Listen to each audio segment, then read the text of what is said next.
अब हामी चाहिँ रामेश्वरमको यात्रा कम्प्लिट गरेर हामी कन्याकुमारीतर्फ जाँदैछौँ। हामी सिधै यो घाम अस्ताएको हेर्नलाई यो समुद्रमा जान्छौँ।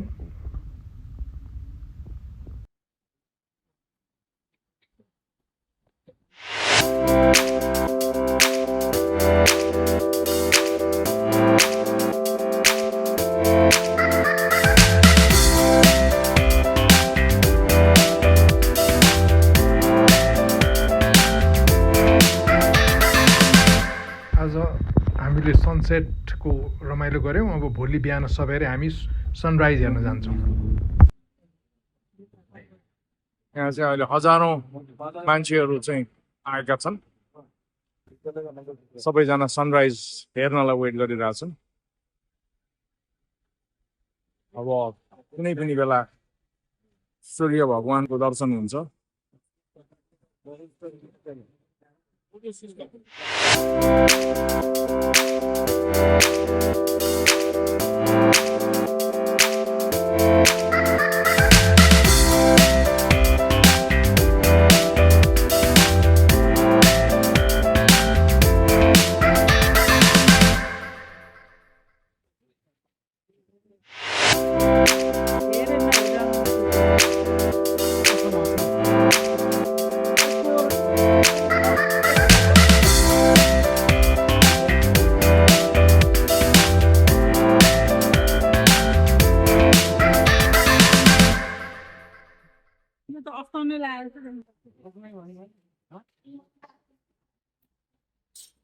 कन्याकुमारी मन्दिरमा केटा मान्छेहरूले चाहिँ लुगा खोलेर छिर्नुपर्ने रहेछ। यस्तो रहेछ कन्याकुमारी मन्दिर परिसरमा अहिले हामी जम्बू टोली हिँडिरहेको छौँ। भर्खर दर्शन गरेर हामी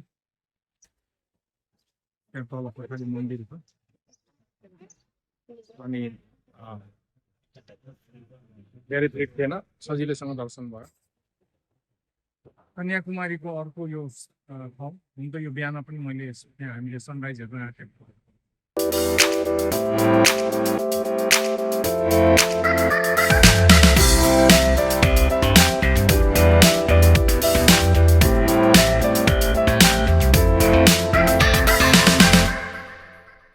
अहिले चाहिँ हामी अब यो त्रिवेणी स्नान भन्छन् यो कन्याकुमारीमा। तीनटा यो नदीहरूको सङ्गम भएर मिक्स भएर आएको नदी के भन्नु, समुद्र हो।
हामी चाहिँ यहाँ कन्याकुमारीमा चाहिँ लोकल व्याक्स म्युजियममा एकछिन फ्यामिली सबैजना रमाइलो गर्दैछौँ।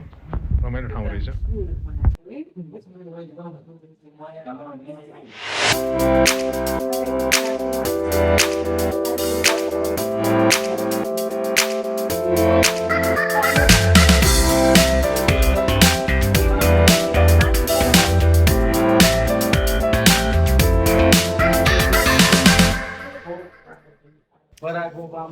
यहाँ चाहिँ युनाइटेड स्टेट्स र इन्डियाका चाहिँ विभिन्न सेलिब्रिटीहरू, लिडर्सहरूको चाहिँ ऊ रहेछ व्याक्समा म्युजियमभित्र उहरू शालिगहरू त्यसको चाहिँ अवलोकन गऱ्यौँ।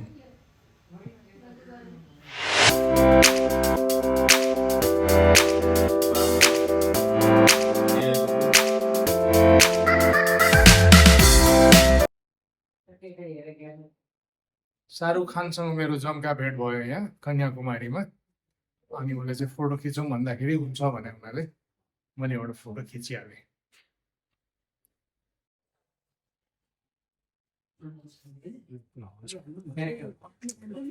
अब अहिले हामी चाहिँ यहाँ कन्याकुमारीमा यो झमझम भन्ने अरेबियन रेस्टुरेन्टमा खानालाई चाहिँ डिनर खान बसिरहेको छौँ। आज हाम्रो लास्ट डे कन्याकुमारीको हो। यो चाहिँ बिरयानी। अब हामी सबेरै कन्याकुमारीबाट अब त्रिवेन्द्रम एयरपोर्टतिर जाँदैछौँ बेङ्गलोरको लागि। अनि त्यो अन द वे एकदम रमाइलो हाइवेहरू पनि राम्रो बनाएको रहेछ केरलामा। ब्युटिफुल छ, एकदमै ठुलो ह्युज पनि छ हाइवे।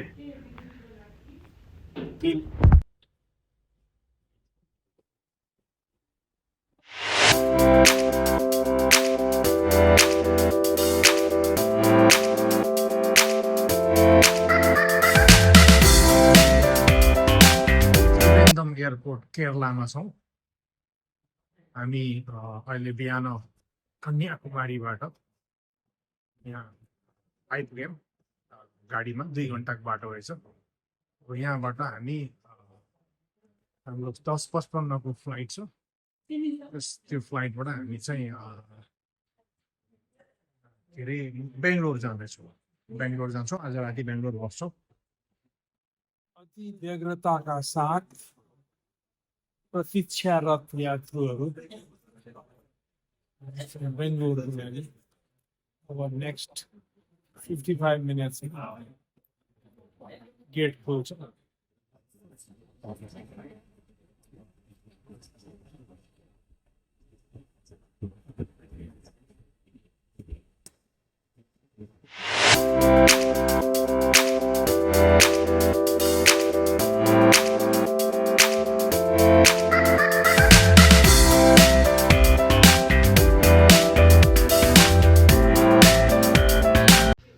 हामी बेङ्गलोर एयरपोर्ट आइपुग्यौँ। अब यहाँ चाहिँ क्याब 2टा रिजर्भेसन गरेर अब यहाँबाट हामी चाहिँ होटलतिर जान्छौँ। रेट र त्यसको रेट कम्पेयर गर न। अनलाइन मगाए पनि हुन्छ, अमेजन त रिवाजको अकाउन्ट छ।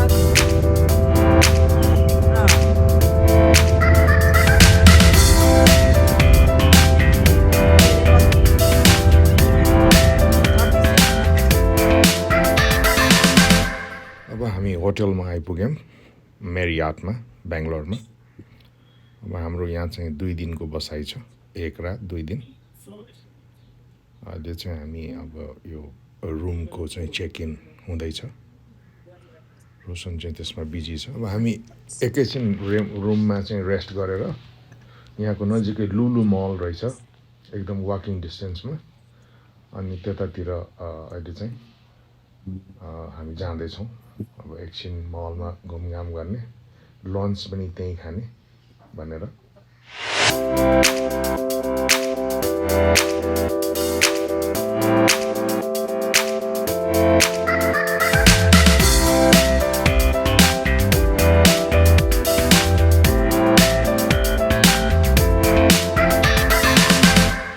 मलमा चाहिँ हामी घुमफिर गर्दै लन्च पनि खायौँ। अनि त्यसपछि त्यहाँ नजिकै एउटा ह्यागेनड्याजको चाहिँ आइसक्रिम स्टोर रहेछ। अनि त्यहाँ चाहिँ हामी सबैजना बसेर त्यो म्याकेडेमिया नटवाला आइसक्रिम चाहिँ बाई 1 गेट 1 फ्री पाएर हामीले त्यही चुज गऱ्यौँ। एकदम मिठो आइसक्रिम, फुल इन्जोय गऱ्यौँ हामीले। डिजर्ट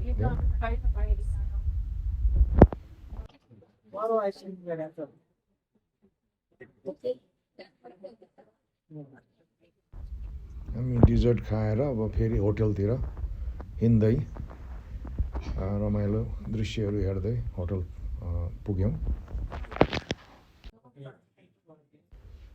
हाम्रो होटलको रुमको बाहिर बेलुकाको दृश्य पनि रमणीय नै थियो। एकछिन यो पनि हामीले इन्जोय गऱ्यौँ। त्यसपछि अनि हामी सबैजना बेलुका होटलको बारमा बसेर हाम्रो दिनभरिको थकाइ मेटाउँदै रमाइलो गफ गरेर निकै बेर बितायौँ। हामी चाहिँ अहिले बिहान बेङ्गलोरको मेरियाटमा अब नेपाल जाने तयारी अब यहाँबाट हामी दिल्ली जाने दिल्लीबाट अनि काठमाडौँ यो हाम्रो फाइनल ब्रन्च ब्रेकफास्ट नै भनौँ।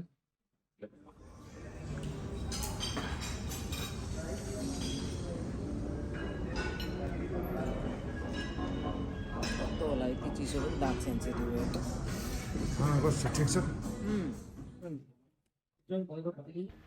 यो ट्रिपमा चाहिँ मैले विशेष गरी साउथ इन्डियन डिसमै फोकस गरेको थिएँ र मैले धेरै इन्जोय पनि गरेँ साउथ इन्डियन डिस।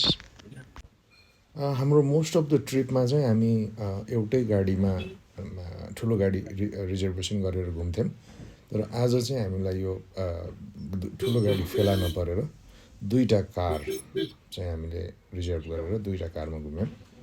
एउटामा म, दिदी र रोशन भाइ, अनि अर्कोमा चाहिँ बुवा आमा, माइलो भाइ राजेश र बहिनी। अनि अहिले चाहिँ हामी यो बेङ्गलोरको साइट सिइङ गर्दैछौँ सिटीको ड्राइभ बाई गर्दै। अब बेङ्गलोर अहिलेसम्मको मलाई मेरो एक्सपिरियन्समा चाहिँ मलाई बेङ्गलोर क्लिन पनि लाग्यो, अलिकति अर्गनाइज पनि लाग्यो, राम्रो पनि लाग्यो। यहाँ मल अफ एसिया यहाँ रहेछ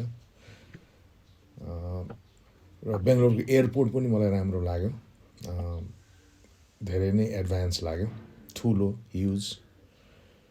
अहिलेसम्मको मेरो एक्सपिरियन्समा चाहिँ त्यस्तो लाग्यो मलाई। अब हामी एयरपोर्ट आइपुग्यौँ। अब हामी हाम्रो यात्राको अन्तिम चरणमा छौँ।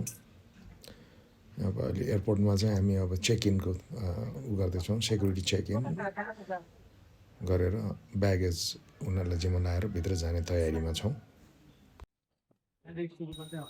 अब हामी सबैजना गेटमा आइपुग्यौँ। अलिकति अर्ली नै आएको छौँ आज। अब तर यहाँ अहिले हामी आएर एकछिन बस्दा बस्दै त्यहाँ चाहिँ हाम्रो फ्लाइट डिले भयो भन्ने थाहा पायौँ। करिब 1 घन्टा जति आज हाम्रो फ्लाइट डिले भएको छ। अहिलेसम्मको ट्रिपमा त्यस्तो डिले भएको थिएन, यसमा यो मात्रै हो। तर पनि 1 घन्टा भने खासै हामीलाई त्यति लागेन। यति धेरैजना हुँदाखेरि रमाइलो गफ गर्दै हामीले आफ्नो टाइमलाई चाहिँ युटिलाइज गऱ्यौँ। अब हामी चाहिँ एयर इन्डियाको फ्लाइटमा बोर्डिङ गर्दैछौँ। अब प्लेन हाम्रो टेकअफ पनि भयो। बेङ्गलोरको तलको ग्राउन्डको सिनहरू चाहिँ मैले अलिकति क्याप्चर गरेँ। राम्रो छ, रातो माटो धेरै ठाउँमा देखियो। अब हामी चाहिँ अब दिल्लीको लागि उड्यौँ, केही बेरमै दिल्ली पुग्छौँ।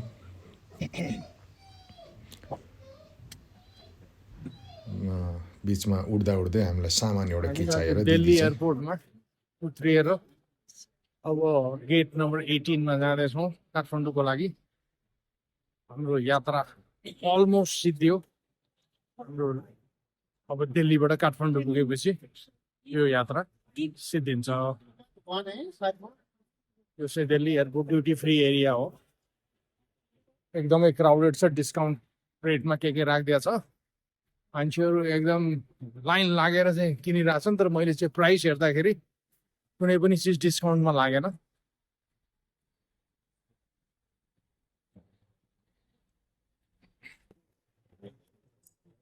मेरो चाहिँ यो दिल्ली एयरपोर्टमा फर्स्ट टाइम हो। मलाई चाहिँ राम्रै लाग्यो, अलिक बढी क्राउडेड लाग्यो तर राम्रै लाग्यो। हाम्रो 10 दिनको भारत यात्राको आज अन्तिम दिन। अहिले भर्खर हामी दिल्ली एयरपोर्टमा ल्यान्ड गऱ्यौँ। अब हामी केही बेरपछि इन्डियन एयरलाइन्सको फ्लाइटबाट काठमाडौँ जाँदैछौँ। 1 घन्टा पछि हाम्रो फ्लाइट छ। र यो 10 दिने यात्रा अत्यन्त रमाइलो भयो, अत्यन्त नयाँ चिजहरू देख्न पाइयो। फ्यामिली बन्डिङ पनि एकदम राम्रो भयो हाम्रो। हामी 5 जना दाजुभाइ दिदीबहिनी र बुवा आमा। एकदम मेमोरेबल यात्रा भयो। र यो यात्राको भिडियोहरूलाई तपाईँहरू सबैले मन पराइदिनु भएकोमा म हार्दिक धन्यवाद दिन चाहन्छु। र अब यो भिडियो पनि म केही बेरपछि अपलोड गरेर हाल्छु। यसलाई पनि तपाईँहरूले पक्कै पनि लाइक, सेयर सब्सक्राइब गरिदिनुहुन्छ भन्ने आशा गर्दछु र फेरि बाँकी अरू नेपालको अरू प्रोग्रामहरू पनि म यसमा यसरी नै भिडियो बनाएर हाल्दै जानेछु र तपाईँहरूको सहयोगको चाहिँ के भने अपेक्षा राख्दछु र आगामी दिनहरूमा तपाईँहरूलाई फेरि भेट्ने बाचा गर्दै यो 10 दिनको इन्डिया टुरको भिडियो चाहिँ म यहीँ टुङ्ग्याउँछु थ्याङ्क यू सो मच